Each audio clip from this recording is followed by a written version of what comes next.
Allez, la deuxième partie de la paracha d'Evarim, Deutéronome, chapitre 2. Puis nous nous sommes détournés et nous avons commencé à voyager dans le désert, le long de la route qui menait à la mer de Souf, comme Adonai me l'avait dit. Et nous avons longé le mont Séhir pendant un long moment. Finalement, Adonai m'a dit, « Vous avez assez tourné autour de cette montagne. Dirigez-vous vers le nord. Et tu donneras cet ordre au peuple. Vous traverserez le territoire de vos frères, les descendants d'Esav qui habitent à Séhir. Ils vous craindront. Soyez donc très prudents et ne vous querellez pas avec eux, car je ne vous donnerai aucune de leurs terres, non, pas même assez pour y poser le pied, car j'ai donné le mont Séhir en possession à Esav. Vous leur payerez la nourriture que vous mangerez et vous leur payerez l'eau que vous boirez. Car Adonai, votre Dieu, vous a béni dans tout ce que vos mains ont produit. Il sait que vous avez traversé ce vaste désert. Ces 40 années, Adonai, votre Dieu, a été avec vous et vous n'avez manqué de rien. Alors nous sommes passés devant nos frères, les descendants d'Esav qui habitaient à Séhir. Nous avons quitté la route passant par l'Arava, Eilat et Etzion-Gever et nous nous sommes détournés pour passer le long de la route à travers le désert de Moab.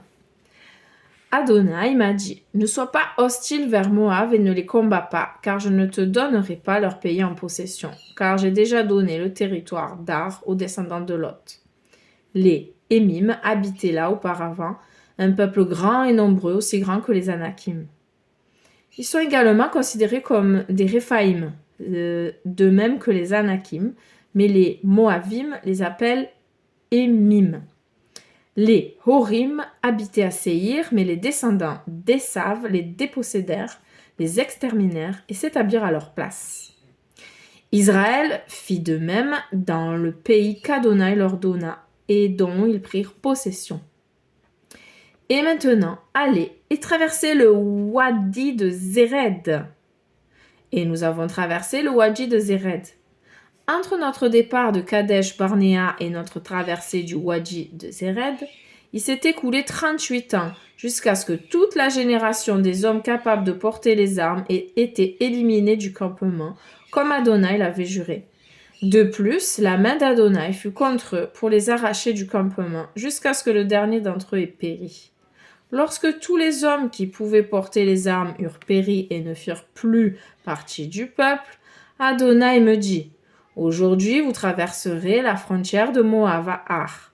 Lorsque vous vous approcherez des descendants d'Amon, vous ne les ennuierez pas ni ne les combattrez, car je ne vous donnerai aucun territoire du peuple d'Amon en possession, car je l'ai donné en territoire aux descendants de Lot. » Cet endroit est également considéré comme une terre des Réphaïm. Les Réphaïm, que les Émorim appellent Zamzoumim, y habitaient. C'était un peuple nombreux, de taille élevée, comme les Anakim. Mais Adonai les extermina devant le peuple d'Amon, qui s'établit à leur place. Tout comme il extermina les Horim et les descendants d'Esav marchèrent sur Séhir et s'établirent à leur place. Et ils y ont vécu jusqu'à ce jour. Il en est de même pour les Havim, qui habitaient dans les villages jusqu'à Aza, les Kaftorim, qui venaient de Kaftor, les exterminèrent et s'établirent à leur place. Levez-vous, avancez et traversez la vallée de l'Amon. Voici j'ai livré entre vos mains Sion l'Émori, roi de Heshbon, et son pays. Commencez la conquête, commencez le combat. Aujourd'hui, je vais commencer à mettre la crainte et l'effroi à votre sujet chez tous les peuples sous les cieux. Et la simple mention de votre nom les fera frémir et trembler devant vous. J'ai envoyé des émissaires du désert de Kédémoth à Sion, roi de Heshbon, avec un message de paix. Permets-moi de traverser ton pays, je m'en tiendrai à la route, ne me détournant ni à droite ni à gauche. Tu me vendras de la nourriture à manger pour de l'argent, et tu me donneras de l'eau à boire pour de l'argent. Je veux seulement traverser. Tu agiras comme le peuple d'Esav qui habite à Séhir, et comme les Moavim qui habitent à Ar ont agi envers moi jusqu'à ce que je traverse le Yardan pour entrer dans le pays qu'Adonai, notre Dieu, nous donne. Mais Sihon, roi de Heshbon, a refusé de nous laisser passer dans son territoire. Car Adonai, votre Dieu, avait endurci son esprit et l'avait rendu obstiné afin qu'il vous le livre, comme c'est le cas aujourd'hui. Adonai m'a dit, « Voici, j'ai commencé à livrer Sihon et son territoire devant vous. Commencez à prendre possession de son pays. Puis Sihon est sorti contre vous, lui et tout son peuple, pour combattre Yahatz. Et Adonai, notre Dieu, nous l'a livré, nous l'avons battu, lui, ses fils et tout son peuple. À cette époque, nous avons pris toutes ces villes et nous avons complètement détruit toutes les villes.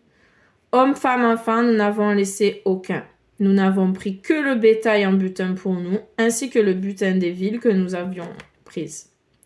Depuis Aroer, au bord de la vallée de l'Amon, et depuis la ville de la vallée jusqu'à Gilead, il n'y a pas une ville trop fortifiée pour que nous ne la prenions pas.